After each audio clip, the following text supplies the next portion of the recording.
दोस्तों, आप लोगों में से बहुतों ने पूछा है कि हमने जो पश्मीना मार्च की घोषणा की थी, वो जो आज शुरू होने वाला था दूसरा, और उससे पहले जो पिछले रविवार को शुरू होने वाला था, उसे क्यों स्थगित किया गया। तो आज मैं आपको ये कारण बताऊंगा, और वो भी एक बहुत ही अच्छे कहानी के साथ।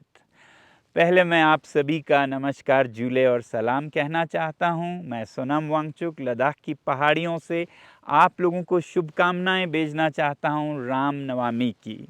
और आज उम्मीद करते हैं कि पूरे भारत में लोगों में भगवान राम के आदर्शों को ध्यान देने की फुर्सत मिलेगी। खासकर हमारे प्रधानमंत्री जी, हमारे गृह मंत्री जी और हमारी सरकार को, क्योंकि भगवान राम के आदर्शों में सबसे बड़ी बात थी वचन निभाने की। प्राण जाए पर वचन न जाए।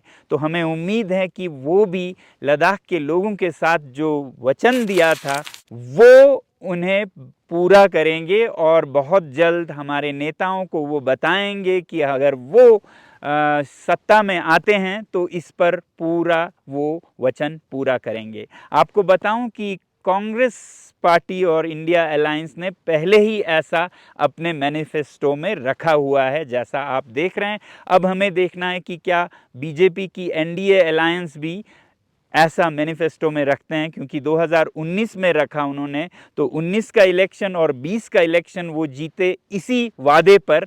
अभी हम उम्मीद कर रहे हैं कि वो वादा पूरा करेंगे, और जल्द ही हमें इलेक्शन से पहले एक लिखित आश्वासन देंगे कि वो इसे पूरा करेंगे। अब मैं आपको बताऊं क्यों हमने जो पश्मीना मार्च था उसे 2 बार स्थगित किया। क्योंकि हम सच्चा प्यार करते हैं भारत से, लद्दाख से, और लद्दाख में शांति हो, लद्दाख के लोग फूले फले, इस बात से। आपको पता है कि प्रशासन ने पिछले बार भी, इस बार भी बहुत बड़ी प्रतिक्रिया करके, यूँ कहिए कि चींटियों के आगे बंदूक निकाल कर उन्होंने प्रतिक्रिया की। तो इससे लद्दाख की शांति भंग हो जाती, और लद्दाख जैसे संवेदनशील नाजुक सीमा पर एक तरह का अंतर्राष्ट्रीय आकर्षण होता, वो भी एक दुखद आकर्षण, और हम ये सच में नहीं चाहते थे। इस बात को समझने के लिए मैं एक कहानी आपको सुनाऊं। कहानी है राजा सोलोमन की। बहुत पुरानी कहानी है, और इसे कहा जाता है the judgement of Solomon, Solomon राजा का न्याय। तो बहुत पहले राजा सोलोमन के राज में 2 औरतें उनके पास न्याय मांगने आई। पहली औरत के पास एक मरा हुआ बच्चा था, छोटा बच्चा, और दूसरी औरत के पास एक जिंदा बच्चा था। और जिसके पास मरा हुआ बच्चा था वो कह रही थी कि महाराज, ये बच्चा जिंदा जो है वो मेरा बच्चा है, इस औरत ने इसे छीन लिया। और जो दूसरी औरत थी वो कह रही थी, महाराज ये मेरा ही बच्चा है, ये जिंदा है, मैं कैसे दे दूं मेरा बच्चा। तो महाराज को अब न्याय करना था कि ये बच्चा किसका है।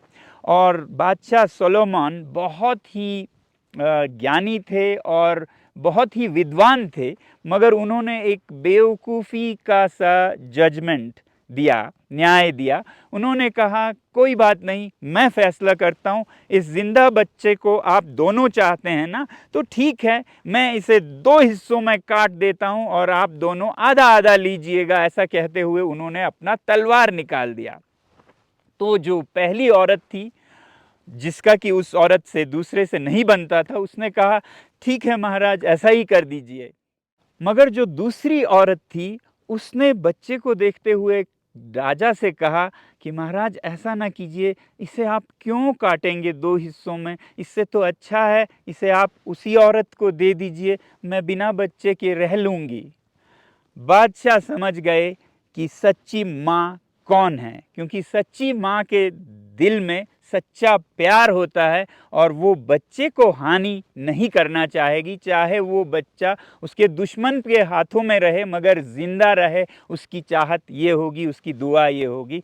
और राजा ने कहा कि ये बच्चा दूसरी औरत का है और हम उसे देंगे, क्योंकि ऐसा एक माँ ही चाह सकती है कि बच्चा जिंदा रहे, चाहे वो उसे न भी मिले।